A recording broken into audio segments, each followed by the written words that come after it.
Sabéis que este mes es el mes de la Reforma. Bueno, el mes de la Reforma. Conmemoramos, recordamos un hecho crucial para la historia del Evangelio. Creemos firmemente que fue un avivamiento.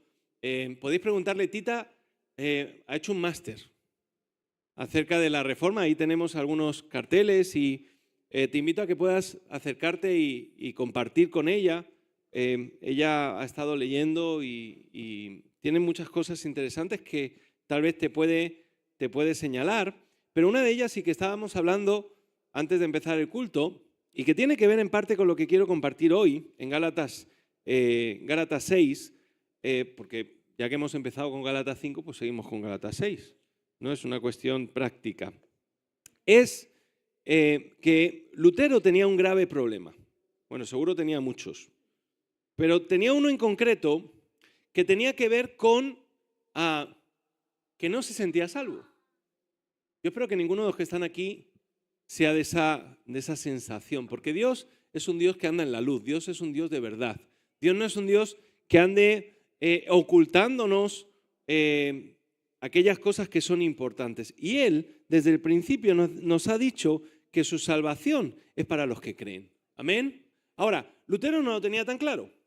Y aunque era profesor de un seminario, aunque ya era un clérigo destacado en el monasterio y muchas cosas, a pesar de que él trataba por todos los medios de vivir su fe en Dios de una forma santa, cada vez que llegaba la noche vivía atormentado. Y vivía atormentado, ¿por qué? Porque se daba cuenta de que no llegaba a cumplir los mínimos que el Señor pide. Al menos desde un punto de vista humano. Así que en medio de esa situación el Señor arrojó luz a su vida y en Romanos capítulo 1, versículo 17 más bien, Romanos 1, 17, él leyó esto, porque en el Evangelio la justicia de Dios se revela por fe y para fe, como está escrito, mas el justo por la fe vivirá. ¿Y qué es lo que le dice el Señor? ¿Qué dice el Señor acerca de Abraham? Y creyó Abraham a Dios y le fue contado por justicia. Así que él leyó esto y cambió el paradigma de su vida, cambió el enfoque que tenía acerca de Dios y de su palabra y lo transformó. Y es que no es lo mismo vivir una religiosidad que vivir una fe, una relación con Dios. No es lo mismo. No es lo mismo. Así que, pensando en esto, vamos a Gálatas capítulo 6, vamos a leer ahí del versículo 1 al versículo número 18. Gálatas capítulo 6, versículos 1 al 18. Dice así, bueno, hasta el final, claro. Hasta el 16. ¿Os he dicho hasta el 18? Y nadie me ha corregido. Bueno, no, hasta el 18, sí, está bien. Hasta el 18. Hermanos, si alguno fuere sorprendido en alguna falta, y ninguno de nosotros hemos sido sorprendidos en ninguna falta nunca, ¿verdad? Yo voy de blanco y digo, ya verás cómo me manche. Porque me van a decir, es que por eso no me gusta la ropa blanca. Porque en la ropa de blanca se ven todas las manchas, ¿verdad? Así que, si alguno fuere sorprendido en alguna falta, vosotros que sois espirituales, reprendedle. No estáis atentos, ¿no? Restauradle con espíritu de mansedumbre, considerándote a ti mismo, no sea que tú también seas tentado. Sobrellevad los unos las cargas de los otros y cumplid así la ley de Cristo. Porque el se cree ser algo, no siendo nada, a sí mismo se engaña. Así que cada uno someta a prueba su propia obra y entonces tendrá motivo de gloriarse solo respecto de sí mismo y no en otro, porque cada uno llevará su propia carga. El que es enseñado en la palabra, fíjate, haga partícipe de toda cosa buena al que lo instruye. No os engañéis, Dios no puede ser burlado, pues todo lo que el hombre sembrare, esto también segará, porque el que siembra para su carne, de la carne segará corrupción, mas el que siembra para el Espíritu, del Espíritu segará vida eterna. ¿Qué es lo que estás sembrando? ¿Qué es lo que vas a cosechar? No nos cansemos, pues, de hacer el bien, porque a su tiempo segaremos si no desmayamos. Así que según tengamos oportunidad, hagamos bien a todos, y mayormente a los de la fe. Mirad con cuán grandes letras os escribo de mi propia mano. Es por eso que algunos piensan que el problema que tenía el apóstol Pablo era un problema de vista, ¿vale? Todos los que quieren agradar en la carne, estos os obligan a que os circuncidéis solamente para no padecer persecución a causa de la cruz de Cristo. Porque ni aun los mismos que se circuncidan guardan la ley, pero quieren que vosotros os circuncidéis para gloriarse en vuestra carne. Pero lejos esté de mí gloriarme, sino en la cruz de nuestro Señor Jesucristo, por quien el mundo me es crucificado a mí y yo al mundo. Porque en Cristo Jesús ni la circuncisión vale nada, ni la incircuncisión, sino una nueva creación. Y a todos los que anden conforme a esta regla, paz y misericordia sea a ellos y al Israel de Dios. De aquí en adelante nadie me cause molestias, porque yo traigo en mi cuerpo las marcas del Señor Jesús. Hermanos, la gracia de nuestro Señor Jesucristo sea con vuestro espíritu. Amén. Amén. Amén. Rapidito. ¿Cómo sabemos que alguien vive en la gracia? ¿Cómo sabemos que alguien vive en la gracia? ¿Por lo bien que viste? ¿Por lo elocuente que habla? ¿Por lo bien que se expresa? ¿Por lo educado que es? Hay mucha gente educada en el gobierno, ¿eh? Y en otros muchos lugares, ¿verdad? Hay gente muy educada, pero el hecho de creerme o de presentarme como alguien educado o instruido, ¿eso me hace vivir en la gracia? El apóstol Pablo sí es verdad que concluye que la gracia no es teoría, sino vida práctica en comunidad. Vida práctica en comunidad. No tiene que ver con la apariencia de fuera, la circuncisión. Es decir, si yo he cumplido con las expectativas de la religión, entonces soy un buen religioso. Y no es así. No estamos hablando de cumplir con las expectativas o con los planteamientos que nos hemos autoimpuesto muchas veces como pueblo de Dios. No, es que, claro, 600 y pico leyes había para el pueblo de Dios. ¿Sabíais esto? No son 660 y pico, 640 y pico, o 600, de 600 a 700. Déjalo ahí. Da igual, una más, una menos. Pero, ¿cuál? La ley del redondeo, sí.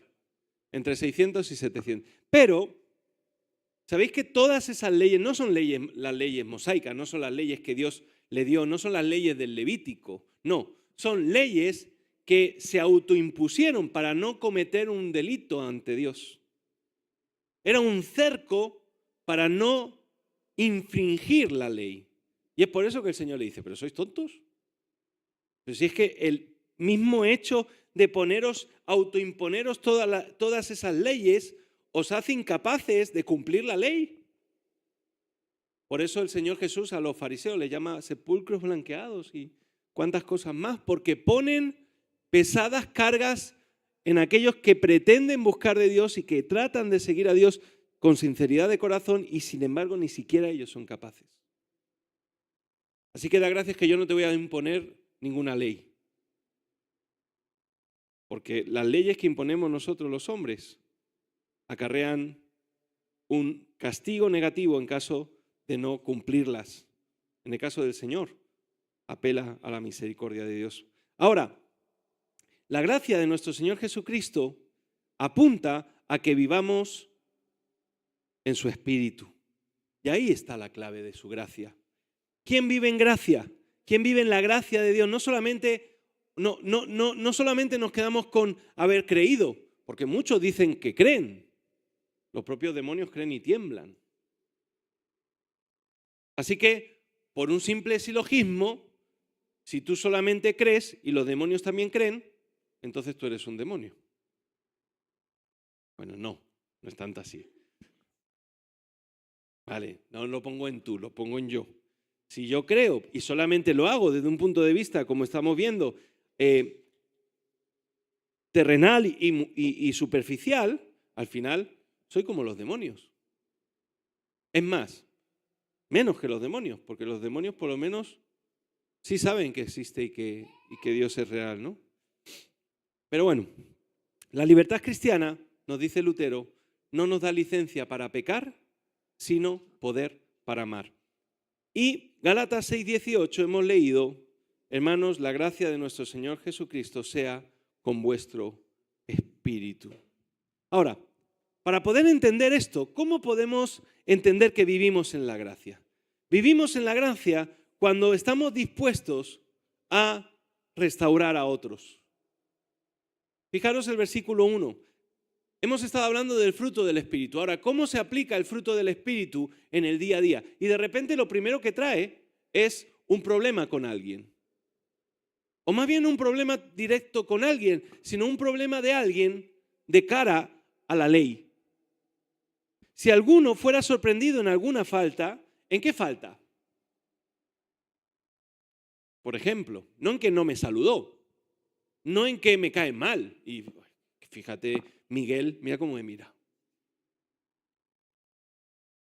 Siempre me mira igual. Tiene algo contra mí, ¿no? Me mira como con cara de sospecha. Eso pasa en Camboya. ¿Te miras así? Como sospechando. No es una cuestión de que yo entiendo que eso sea una falta, porque yo me puedo sentir una falta, que me dijeron un hola y ya está, que simplemente le pedí ayuda y me dijo no puedo atenderte y eso ya fue suficiente. No. Una falta en relación a la ley, a la palabra de Dios. Y en ese sentido, el Señor nos dice, si supieras, si hubiera entre vosotros alguien que fuera sorprendido en alguna falta, vosotros que sois espirituales, y ahí está la clave, es ser espiritual, restaurarle con espíritu de mansedumbre. Eso es muy difícil, ¿eh? Porque normalmente yo soy mejor que la otra persona. Porque normalmente yo no lo haría, ¿no? Porque normalmente yo no. Cuando pensamos en los que sacrificaron al Señor Jesús en la cruz, ¿tú qué piensas? ¿Piensas que tú hubieras sido de las mujeres que estarían a los pies de la cruz? ¿O de los que dirían, crucifícalo? O déjame decirte más. Hubiera sido, no Pedro y Judas, que bueno, pues es algo circunstancial. Se me nombra Pedro y Judas, pero ¿y el resto? Ahí no quedó ni el tato. Ahí se quedó como Marco en el Día de la Madre, o sea, se quedó solo. Allí no había nadie. A ver, Marco son unos dibujitos animados en donde Marco está buscando a su madre. Y él vive buscando a su madre y el pobrecito vive solo, ¿no? Y camina solo, entonces, con su mono Amelio. Y yo, sí, me tengo que contextualizar, disculpa. Y seríamos como ellos, o sea, no hay una gran diferencia entre ellos y yo. No hay una gran diferencia. Es más de uno hubiéramos sido Judas.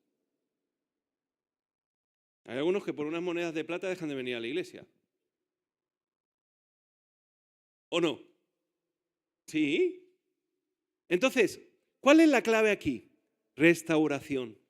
Hemos sido llamados a restaurar. Hemos sido restaurados para restaurar a otros. La palabra que utiliza aquí en griego es catartizo, que apunta a un hueso dislocado que es colocado. Un hueso que se disloca tiene que ser colocado. El otro día aquí la enfermera me decía que hay huesos que se dislocan y que si tú los dejas se vuelven a colocar en su sitio. Yo eso no lo sabía. Puede tardar un tiempo, pero vuelven a ponerse en su lugar. Normalmente suele ocurrir que se tiene que ejercer. Claro, estás un año con el hombro dislocado, pues no es muy cómodo. No puedes dormir de ese lado, ¿no? Pero lo normal es que se ejerza una fuerza para volverlo a colocar en su sitio. Una vez yo me rompí el brazo y me dijeron, te tenemos que colocar, fue el cúbito, te tenemos que colocar el cúbito. Y déjalo, si el radio está bien. Y dice, no te preocupes. Y veo que entran 3. Digo, no me preocupe, si con uno me vale. Y veo que uno me sujeta el cuerpo y otros 2 tiran del brazo. Digo, pero vamos a ver. No me preocupo, pero... Y me colocaron Ahí se quedó. No sé si bien o mal, pero ahí está. Y la radio sin pilas. Así que la clave aquí es la mansedumbre. Y la mansedumbre apunta a no criticar. Claro, no criticar en un sentido y en el contrario. ¿Por qué? Porque sí debemos de analizar, sí debemos de considerar, sí debemos de reconocer que hay algo que está mal. ¿No? Esto no es una cuestión de no pasa nada, no, hay una realidad que tiene que ver con una falta. Pero la cuestión no es ni siquiera qué te llevó a cometer la falta, porque eso solamente lo sabe Dios y te puedo garantizar que nunca vas a saber por qué esa persona hizo lo que hizo. Lo puedes imaginar, puedes indagar un poco, olvídate. Porque hay 1001 circunstancias que llevan a alguien tal vez a cometer esa falta. La cuestión aquí es, con mansedumbre, sobrellevar la carga, pero sobrellevar la carga en amor. Aquel que no cometió pecado llevó nuestra carga. Aquel que no cometió pecado en el huerto de Getsemaní, cuando estaba orando, sintió el peso del mundo sobre él. ¿Por qué sudó gotas de sangre el Señor Jesús? No por sus propios pecados, porque Él no los tenía. Él era justo, Él era perfecto, Él era santo, Él no cometió delito, Él no cometió un pecado delante de Dios. Delante de los hombres muchos, porque las leyes de los hombres ni siquiera Dios las puede cumplir. Pero delante de Dios no cometió ni un solo delito, ni un solo pecado. Y eso es lo que le hacía ser un canal de gracia hacia el mundo. Pero Él sobrellevó nuestra carga, Él llevó nuestras cargas por amor. Juan 13:34, por amor. Y es por amor que el Señor nos manda el fruto del Espíritu, amor y todo lo demás. Por amor, ser partícipe, ser un instrumento de Dios para restaurar la vida de aquel que tal vez falló. No te voy a negar que lo primero que pasa por la mente de un pastor cuando alguien comete un pecado es cortarle la cabeza. Lo que pasa es que me llevarían a prisión y entonces,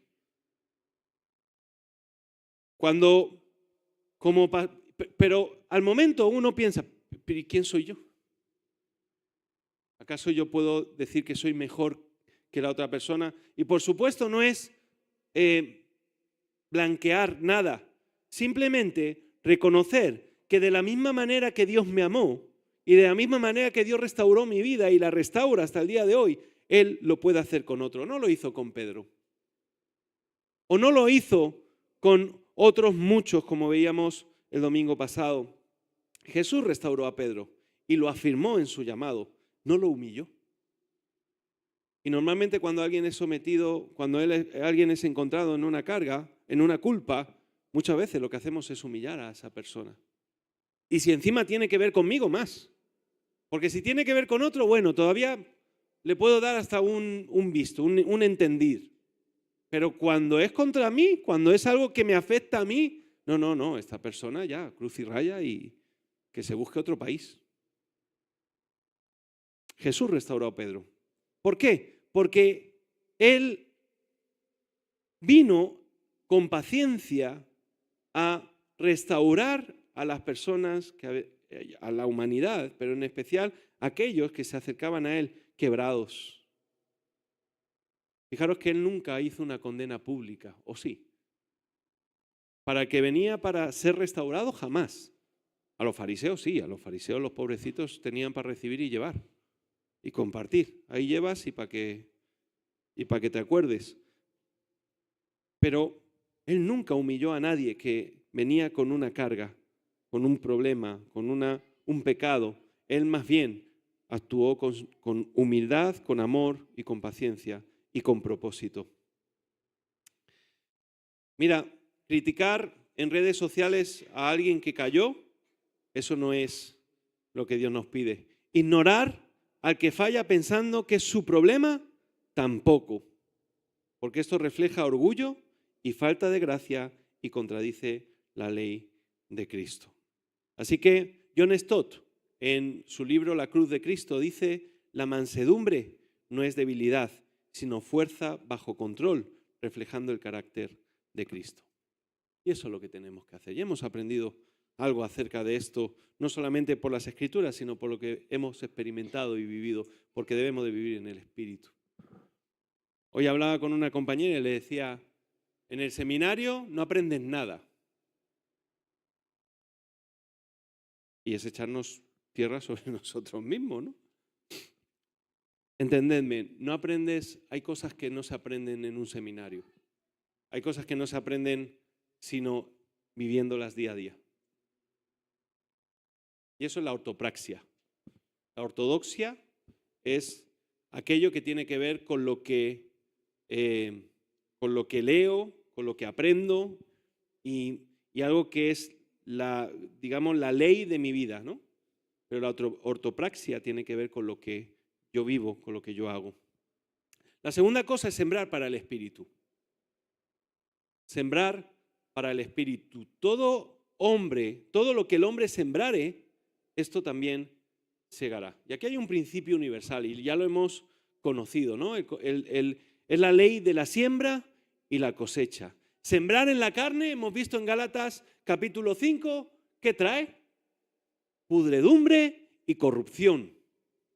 Sembrar para el Espíritu trae vida eterna. Así que es por eso que el Señor nos recuerda, no nos cansemos de hacer el bien. Ahora, eso quiere decir que debo de ser, cuidado, espirituoso. Se cae el cuadro. Ay, no, hay que orar porque el diablo nos está queriendo. ¿No? El pobre diablo, mira que tiene lo suyo y encima le añadimos, ¿eh? No, apunta a servir en silencio, a dar sin esperar un reconocimiento, a orar por otros aunque nadie lo sepa. Acciones que son semillas espirituales que producen un fruto eterno. ¿Os acordáis de aquel que oraba públicamente y que dio su ofrenda y el Señor dice: ese ya tiene su recompensa? Aquí en la tierra. La oración en secreto, el servicio en silencio, trae una recompensa eterna y tiene que ver con una vida en el Espíritu. Ahora, no sembremos en la carne, no busquemos aplausos, no vivamos en pecado pensando que Dios nos entiende. Recuerda que el pecado redefine la ley de Dios. Estas semillas traerán corrupción y no te darán vida.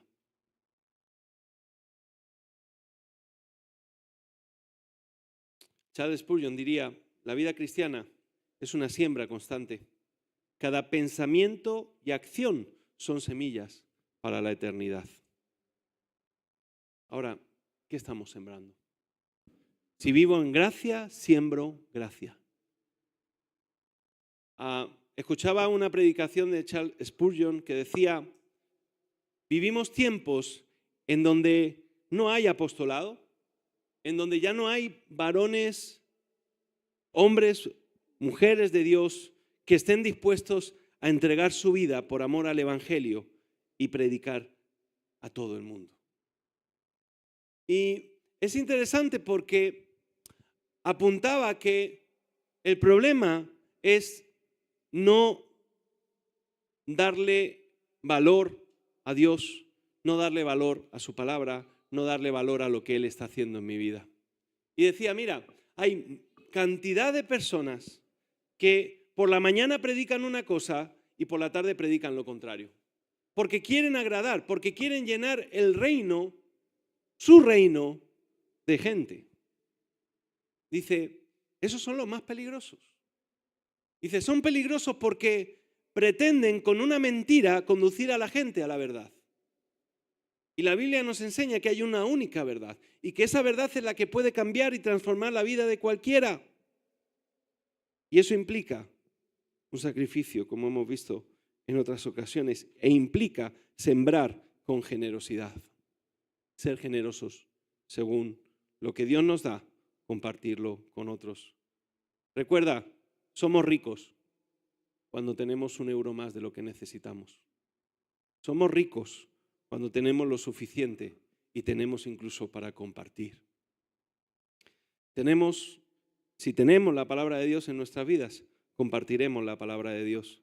Pero si no la tenemos, en la abundancia del corazón, hablará la boca. Y por último, gloriarse solo en la cruz. Gloriarse solo en la cruz. Lejos esté de mí gloriarme, sino en la cruz de nuestro Señor Jesucristo.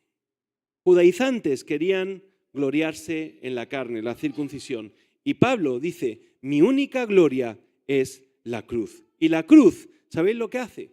Mata el orgullo, mata el legalismo y mata el yo, el ego. Por lo tanto, debemos de reconocer que todo lo bueno en mi vida, ¿de dónde viene?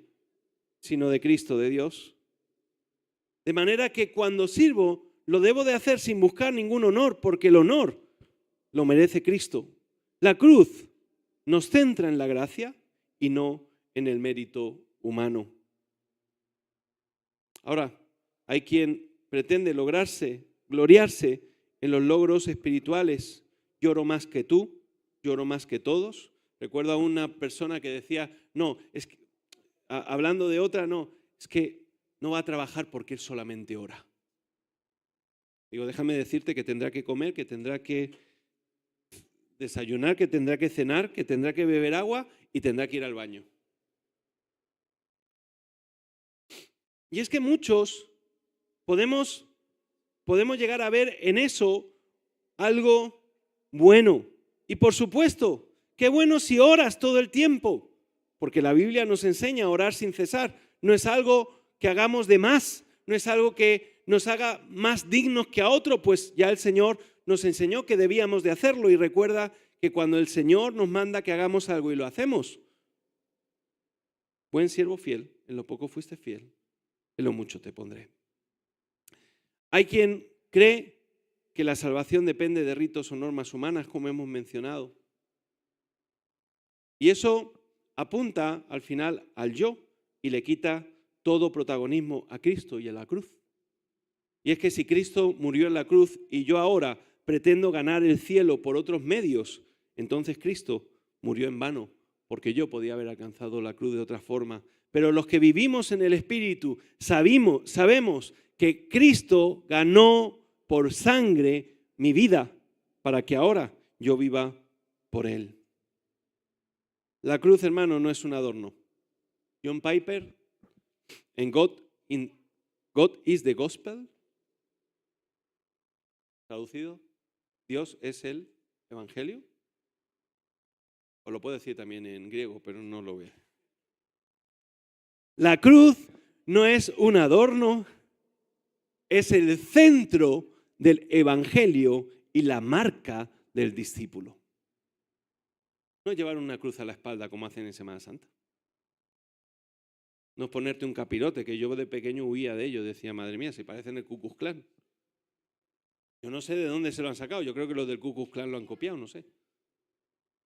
No es esconderte detrás de algo. Es ponerte frente a la cruz y saber que la cruz va a transformar tu vida. Y que la cruz se va a revelar en tu vida y va a reflejar al mundo quién es Cristo. Así que eso apunta a lo que el apóstol Pablo está diciendo. ¿Estás viviendo en gracia, en la gracia, en el amor práctico? ¿Tu gloria está en la cruz? La gracia de nuestro Señor Jesucristo sea con vuestro espíritu.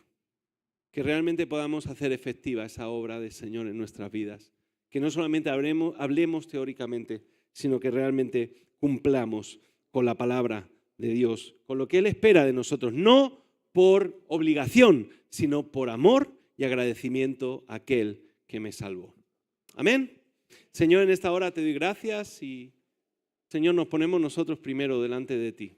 ¿Cuánto nos falta, Señor? ¿Cuántas cosas aún tienes que hacer morir en nosotros? Consume todo lo que hay malo en mi vida, Señor. Yo sé, Padre Santo, que lo poco bueno que pueda haber en mi vida viene de ti. Te pido, Señor, que nos ayudes como iglesia a estar en la postura correcta delante de ti y ante los demás, siendo humildes, siendo sencillos, estando dispuestos a restaurar a otros en amor, dispuestos, Señor, a mostrarte a ti y a ser un reflejo de tu gracia, Padre. Que podamos vivir en esa gracia, Dios mío. Quédate con nosotros hoy, quédate con nosotros en esta noche, danos descanso, renueva nuestras fuerzas, Padre, y que mañana podamos tener una actitud renovada delante de ti, en el nombre de Jesús. Amén y amén. Que el Señor os bendiga, hermanos.